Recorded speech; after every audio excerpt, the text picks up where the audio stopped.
बिहार में चुनाव की तारीख की घोषणा के साथ ही महागठबंधन हो या फिर एनडीए, दोनों ही पार्टियों में गठबंधन में पॉलिटिकल पार्टीज में सीट बंटवारे को लेकर घमासान शुरू हो चुका है। बैठकों का दौर शुरू हो चुका है। आज हम बात करेंगे एनडीए गठबंधन में सबसे मजबूत दावेदार लोक जनशक्ति पार्टी रामविलास की।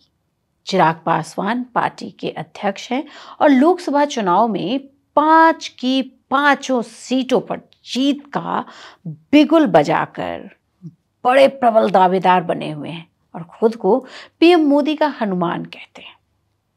चिराग पासवान ने जब India.com से एक्सक्लूसिव बात की थी तो कहा था कि उन्हें बिहार बुला रहा है। उनके निधन के बाद उनके सपनों की सोच को पूरा करने के लक्ष्य के साथ मेरी पार्टी ने आगे बढ़ने का काम किया।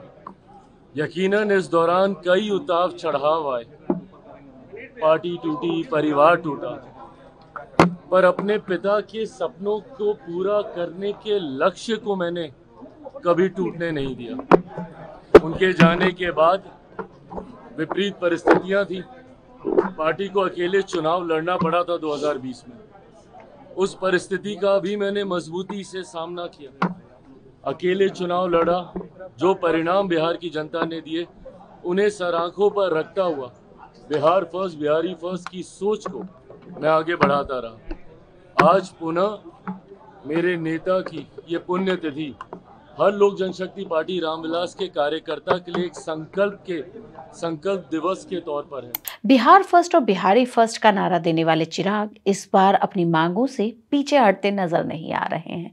यही नहीं, बिहार में बढ़ते क्राइम के रेट को देखकर पिछले 1 महीने में चिराग पासवान ने राज्य सरकार और मुख्यमंत्री नीतीश कुमार और बिहार के लॉ एंड ऑर्डर पर कई बार सवाल उठाए।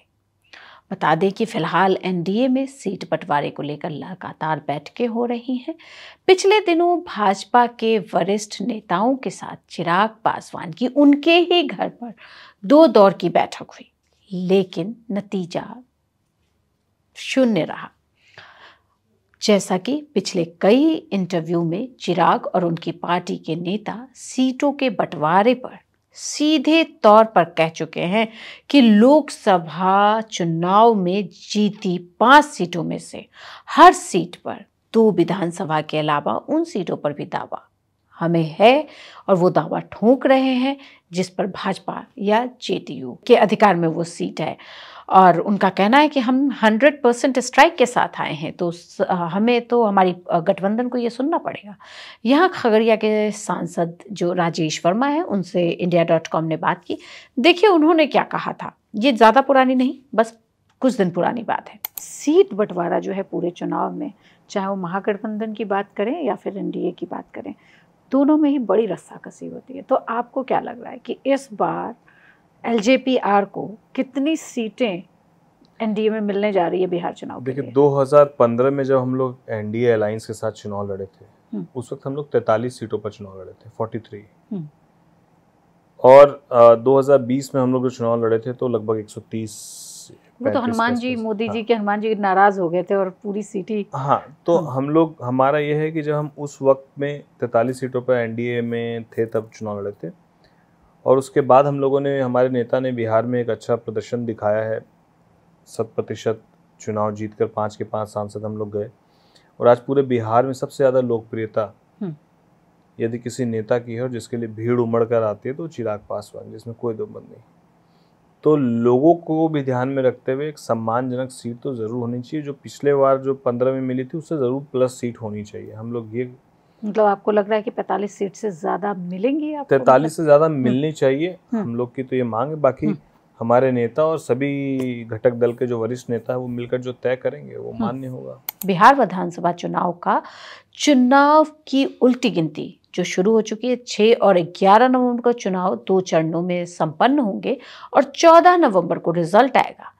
जिस तरह से सीट शेयरिंग पर पार्टियां अंतिम रूप देने की कोशिश में जुटी हैं, लेकिन चिराग पासवान इस बंटवारे से संतुष्ट नजर नहीं आ रहे हैं। उन्होंने गठबंधन में टेंशन को बढ़ा दिया है।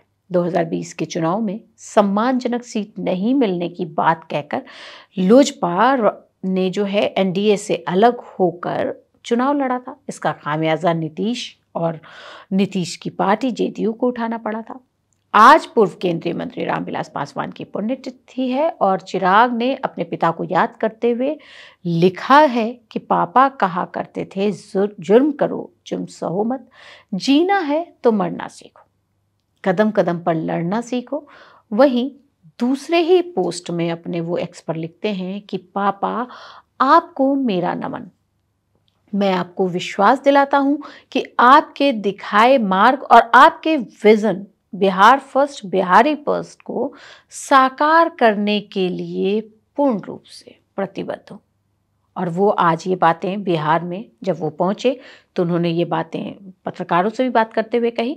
बिहार के पूर्ण विकास का जो आपने सपना देखा था, अब समय आ गया है कि उसे धरातल पर उतारा जाए। आपने मेरे कंधे पर जो जिम्मेदारी सौंपी थी उसे निभाना मेरे जीवन का उद्देश्य और कर्तव्य दोनों है।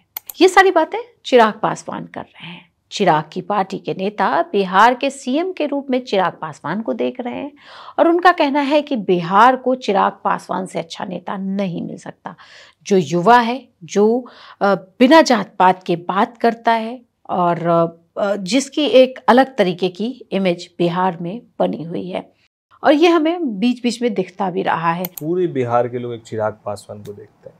दूसरी बात कि विजनरी हैं, इंटेलेक्चुअल हैं, पढ़े लिखे हैं, अपनी बातों को मर्यादा में रखते हैं, कभी किसी विपक्ष को लेकर अभद्र टिप्पणी नहीं की और सबको साथ लेकर, जात पात धर्म मजहब से ऊपर उठकर, किसी कास्ट के पॉलिटिक्स नहीं बल्कि पूरे बिहार के बिहारियों की पॉलिटिक्स को जिस खूबसूरती से करने का वो काम करते हैं, तो स्वाभाविक सी बात है कि जो माननीय मुख्यमंत्री जी ने किया अब उसको रफ्तार देने की ज़रूरत है और रफ्तार के लिए किसी युवा को जवाबदेही देने की ज़रूरत है। मैं लोजपा में होने के नाते मैं अपने नेता को और बिहार के जो युवा उनकी जो निगाह है उसको देखते हुए मैं अपने नेता का नाम तो ये सारी बातें ध्यान रखते हुए और बिहार चुनाव से जुड़ी हुई आपको और कौन सी बातें जाननी है, इसके लिए हमें कमेंट बॉक्स में आके ज़रूर बताएं और देखते रहिए India.com।